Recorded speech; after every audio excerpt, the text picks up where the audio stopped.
Baik, Assalamualaikum warahmatullahi wabarakatuh. Kembali lagi dengan saya, Sanita Afiul Pramesti. Di sini saya ingin mengerjakan beberapa soal dari bab 1 sampai bab 11 mengenai rangkaian listrik. Di sini saya membuat video guna untuk memenuhi tugas UAS saya. Baik, langsung saja kita mulai. Yang pertama, bab 1, konsep rangkaian listrik. Di sini contoh soalnya saya ambil di nomor 4. Tentukan daya pada rangkaian tersebut apakah sumber tegangan mengirimkan atau menyerap daya.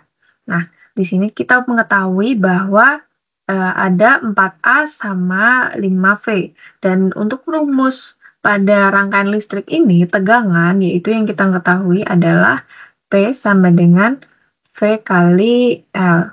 Nah, di sini volt sama ini ohmnya ya, atau tegangannya atau arusnya. Nah, masukin saja. Kita masukin karena kita tegangan, jadi kita masukkan negatif 4. Sama dengan 20 watt. Jadi, untuk sumber tegangan yang mengirimkan atau menyerap daya dengan dihasilkan adalah negatif 20 watt. Selanjutnya, bab 2 sebelumnya itu tidak ada contoh soalnya, jadi saya mengambil langsung ke bab 3, yaitu hukum-hukum rangkaian.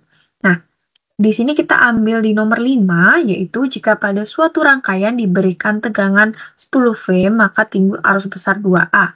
Maka berapa arus yang muncul jika tegangan yang diberikan pada rangkaian tersebut sebesar 15V? Kita langsung masukin aja untuk rumusnya. Rumus yang kita ketahui yaitu I sama dengan V bagi R. I itu arus, V itu tegangan, dan R itu resistansi. Nah, kita bisa membalik rumus-rumus ini jika diperlukan, jika sesuai dengan soal-soal tersebut. Yang pertama, kalau misalkan kita mau ngitung R, karena kita mau ikut menghitung resistansi, kita balik aja dari V ke bagi I atau dibagi arus sama dengan yang tadi ada 10 dan juga ada 2. Nah, kita akan mengetahui bahwa resistensinya sebesar 5 ohm. Untuk arusnya, kita ambil aja dengan rumus yang tadi, yaitu I sama dengan V bagi R, sama dengan yang tadi kita dapatkan 15, dan juga yang tadi kita hitung dapat 5, sama dengan 3 arus. Seperti itu untuk bab 3. Kemudian bab 4, di sini metode analisis rangkaian, saya mengambil di contoh soal nomor 3, yaitu tentukan tegangan V pada analisis node. Di sini yang kita ketahui itu sama dengan 2A. Kemudian tegangan sumber itu ada 4 volt. Kemudian nilai resistor 1 itu 4 ohm. Resistor 2 ada 2 ohm. Dan resistor 3 ada 1 ohm. Dan sumber tegangan terkendali ada 3V, ini yang ini. Dan juga tegangan V pada resistor 2 ohm. Ini ke 2 ohm. Jadi ini sangat berkaitan ya. Oke, terus ditanya berapakah tegangan volt pada node yang menggunakan analisis node. Untuk langkah pertama, kita ambil metode titik yang dihitung. Jadi di sini ada voltnya, kemudian kita cari node referensi ground atau di bawahnya. Di sini di bawahnya ada 2A dan juga 4V. Kemudian node lain di sini kita hubungkan dengan beberapa volt, beberapa ohm, yaitu 4 ohm, 2 ohm, 1 ohm, dan 4 volt. Dan langkah kedua, kita menggunakan hukum Kirchhoff KCL dengan node V. Nah, kemudian kita hitung node V-nya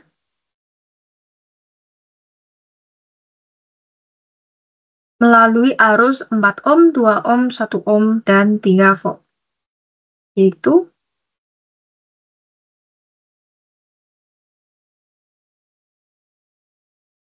tambah V1 sama dengan 3 volt. Yang dimana kita mendapatkan jumlah 2. Karena ini 4 ya. 4 dan juga ini ada 2 di sini. Kemudian, setelah ini kita menghitung koefisien volt di setiap suku. Nah, untuk tadi kan rumusnya ini ya yang kita input P-4 per 4. Nah, kita masukkan P per 4 yang bisa kita temui adalah negatif 1. Begitu kira-kira untuk bab 4. Kemudian kita beralih ke bab 5, yaitu teorema rangkaian. Kita mengambil satu soal rangkaian ini dengan nilai 1A itu dengan memakai Norton. Yang bisa kita lihat bahwa ini 3 ohm dan juga 2 ohm adalah resistor. Kemudian 31A yang di sini adalah arus. Kemudian di sini ada arus independen. Anggap aja A ya. Dan juga di sini adalah arus independen. Nah, maknanya kita hitung satu persatu. Kita masukin dari arus independen ditambah arus atau I tadi ditambah arus independen. Mungkin saya tulis rumusnya ya di atas. AI tambah I tambah AI. Nah, sama dengan nilai IA. IA yang diketahui. Nilai IA yang mau ditanyakan di sini. Gitu. Kemudian kita masukin lagi bahwa jumlahnya adalah 12. Karena IA dan IA kita jumlahkan, yaitu jadinya 12 ditambah 31 IA. 31 IA-nya turun, si arusnya itu, lalu kita masukkan IA, kemudian kita balik dari 12, kita balik ke IA negatif 3 IA. Sama dengan IA ini adalah 6A. Begitu kira-kira untuk bab 5. Selanjutnya kita beralih ke bab 6. Ada dasar-dasar AC. Di sini untuk salah satu contohnya ada jika X sama dengan 3 tambah J4 dan Y sama dengan 6 tambah J9. Tentukan X dan Y dalam bentuk bipolar dan juga trigonometri. Nah, untuk A sendiri, untuk polar, kita ini kita hitung kalau yang kita ketahui X sama dengan 3 tambah J4. Terus di sini L itu 3 tambah 4. Yang dimana kita mendapatkan hasil 9 tambah 16 sama dengan 25 dan sama dengan 5. Kemudian dari ohm tan, kita pakai tan min 1, dan kita ambil 4/3. Yang bisa kita dapatkan adalah 53,13 derajat. Jadi maka X sama dengan 5 kurang lebih 53,13 derajat. Kemudian untuk Y di sini 6 tambah J9. Nah, yang dimana untuk jari-jarinya yaitu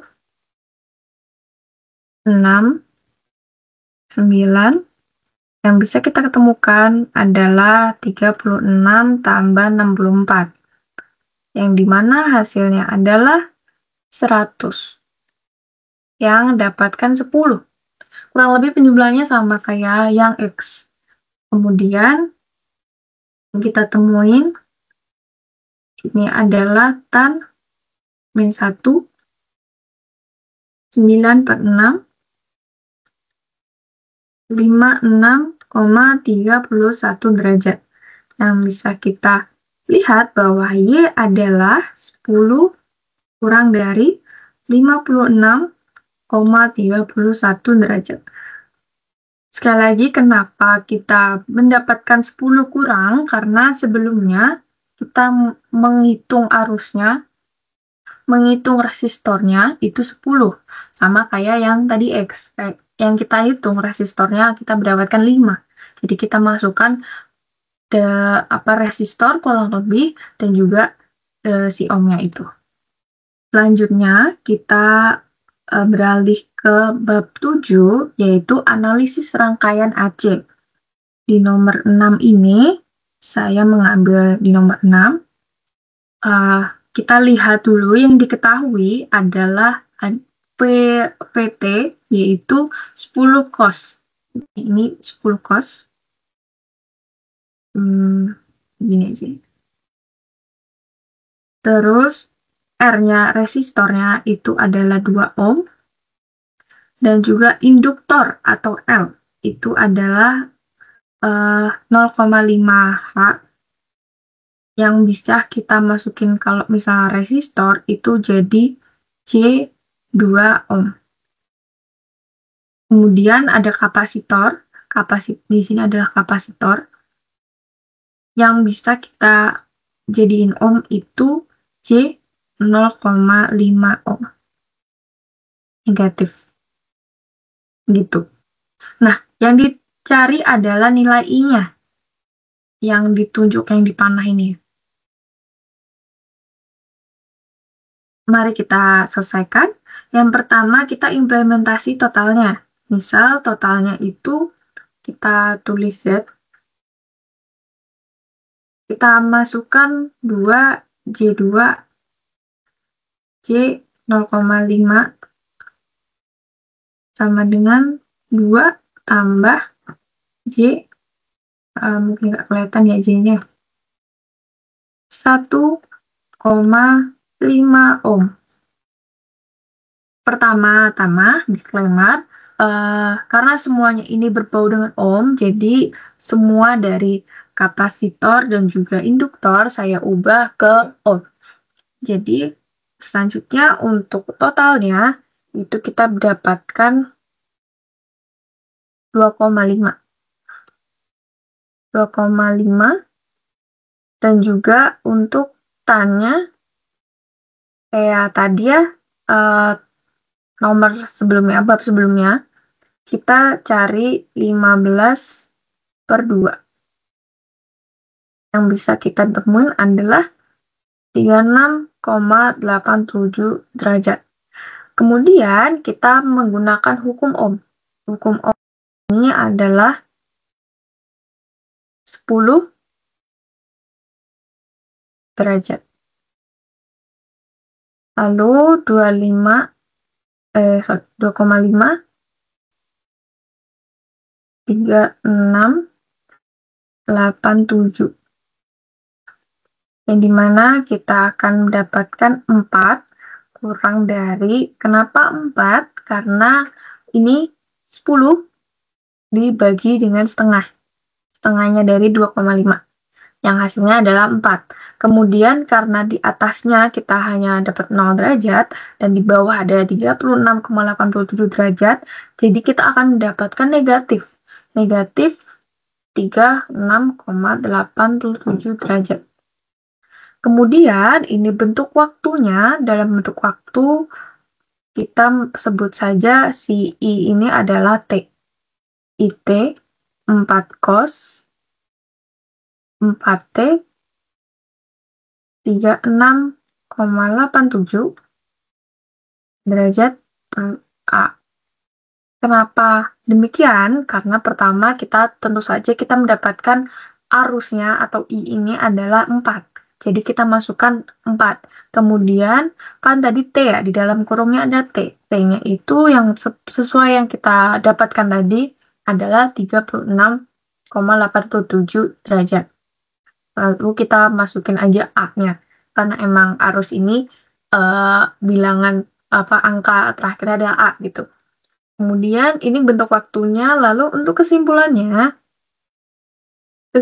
kita dapatkan adalah bahwa nilai I yang dicari itu memerlukan T, yang dimana adalah jumlahnya sama dengan 4 cos dalam kurung 4T kurangi 36,87 derajat arus.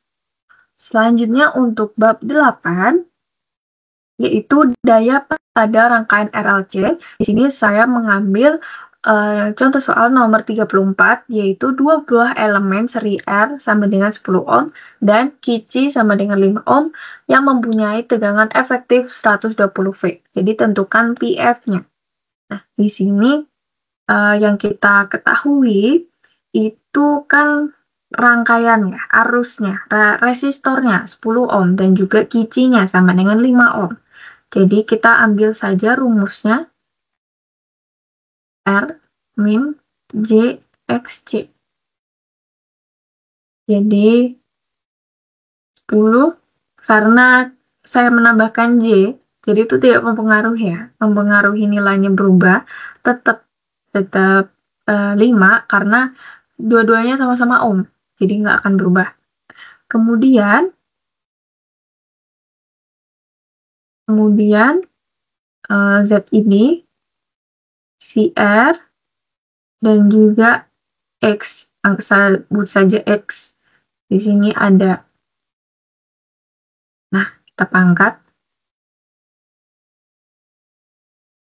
Nah, kemudian kita masukkan angkanya dari 10 dan juga negatif 5. Kenapa negatif 5? Karena sebelumnya kita memakai memakai min. Jadi tetap dimasukkan, walaupun sudah dirubah menjadi positif.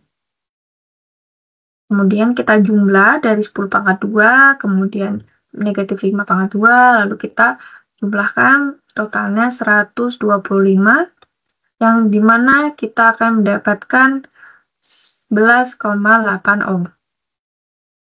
Kemudian di tan, seperti dua bab yang kemarin, yang tadi, yaitu XR. C-nya jangan lupa. Itu negatif 5, 10. Sama dengan negatif 0,5. Yang dimana si tan ini yaitu bisa kita temuin negatif 26,57 derajat. Nah, yang tadi pertanyaan tadi itu adalah PF. PF ini kita masukkan cos dan juga berarti kan ini kan si ininya ya. Gambarnya agak susah. Terus kita masukin saja 26,57 derajat sama dengan 0,894 lagging. Kenapa lagging? Karena PF itu memakai lagging. Jadi dengan cara menentukan PF, kita memakai cos, lalu kita masukkan derajat itu kita olah menjadi lagging. Baik, itu untuk bab 8. Selanjutnya kita ke bab 9. Di sini frekuensi kompleks dan fungsi transfer. Yang dimana saya ambil salah satu soal nomor 4, yaitu tentukan fungsi transfer dari gambar. Nah, kita ketahui ya bahwa di R1, di 4 ini adalah R1 dan 4 ini adalah R2. Kemudian di kapasitansi ini ada 1,4 F. Kita masukin C. Induktansi yaitu LH. Kemudian ada input sama outputnya. Ya, input sama output. Yang ditanya adalah transfer. Transfer di sini biasanya rumusnya H sama dengan V output dibagi V input. Untuk komponennya kita memakai resistor, kapasitor, dan induktor. Kemudian kita membuat diagram, lalu kita mengimplementasikan. Nah, kemudian kita kombinasi R2 sama ZC. Itu masukin aja R2 tambah ZC. Min 1, 1,4 tambah 4. Negatif. Yang sama dengan 4, 1 tambah, gitu. Mungkin agak kelihatan dikit ya. Dan juga ini kombinasinya. Kemudian impedansinya itu kurang lebih sama.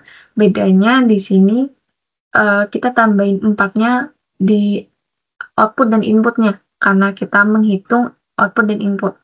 Kemudian kita masukin beberapa total dan fungsi transfernya.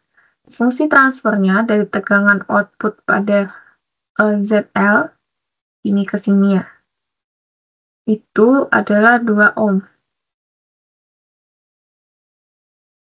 Yang dimana H ini adalah V output dan V input. Yang dimana kita mendapatkan ZL dan juga si output tadi. Dan kita masukin aja, di sini ada 2 ohm. Lalu kita masukkan 2 tambah 6 tambah 8. Yang dimana kita bagi lagi ke 1 ohm. Kemudian 2 di sini tetap ya 1 tambah 8. Dan kita masukin yang tadi 2 pangkat 2 tambah 6 tambah 8. Kemudian kita sederhanakan lagi. 2 tambah 2 pangkat 2. 2 tambah 6 tambah 8. Yang dimana, ini 1, 2 tambah 6 tambah 8. Nah, untuk hasil akhirnya adalah ini. Mungkin kurang jelas ya. Tapi intinya adalah saya bacakan. Jawaban yang kita dapatkan adalah 2 di dalam kurung 1 tambah si ohm dan juga per 2 pangkat 2 tambah 6 tambah 8. Berikut adalah fungsi transfer dari gambar yang sudah tertera. Selanjutnya, untuk bab 10, rangkaian seri RLC dengan R sama dengan 25 ohm dan L sama dengan 0,6 H akan menghasilkan arus leading sebesar 60 derajat pada frekuensi 40 Hz. Tentukan frekuensi rangkaian serinya. Nah, di sini kita sudah mengetahui RLC-nya yaitu resistor, terus L-nya, dan juga derajatnya dan frekuensinya. Ini mudah ya teman-teman, kita langsung masukin aja 2 PF dan juga 1 LC sama dengan, karena L dan juga ini ya, 2P dan kita temuin adalah 40 Hz. Karena yang dicari adalah frekuensi rangkaian seri dan yang kita tahu adalah frekuensi saja, jadi walaupun itu kita mencari frekuensi yang lain, jika yang diminta adalah rangkaian seri, maka hasilnya tetap sama, frekuensi adalah 40 Hz. Selanjutnya, di bab terakhir yaitu bab 11, rangkaian kopling magnetik. Nah, di sini tentukan N sehingga menjadi transfer daya maksimum pada resistor 4 ohm. Nah, kita ketahui bahwa tegangan sumber di sini adalah 4 cos 337 TV. Di sini kita masukin aja. Nah, Kemudian ada resistor primer atau 20 ohm di sini. Dan juga ada resistor sekunder di sini. Yang bisa kita, ini kan ada K-nya ya. Kalau K kan kadang di jumlah agak mengganggu. Jadi kita jadi 8.000 ohm.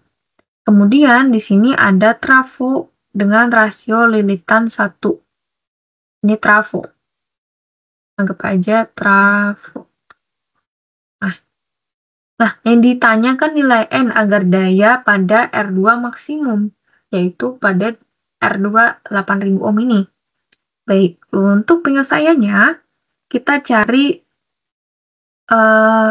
nilai N-nya. Yang pertama, kita masukin bahwasanya rumus pada kopling magnetik ini yaitu R1 sama dengan R2 N2. Mengapa gitu? Agar terjadi transfer daya maksimum. Kemudian, untuk mencari N-nya, karena N-nya tadi pangkat 2 ya, kita balik ke R2, R1. Nah, 8.000 tadi karena kita sudah ubah menjadi 8.000, kita masukin aja, karena ini udah coret-coret, dan 8 bagi 2 jadi 400.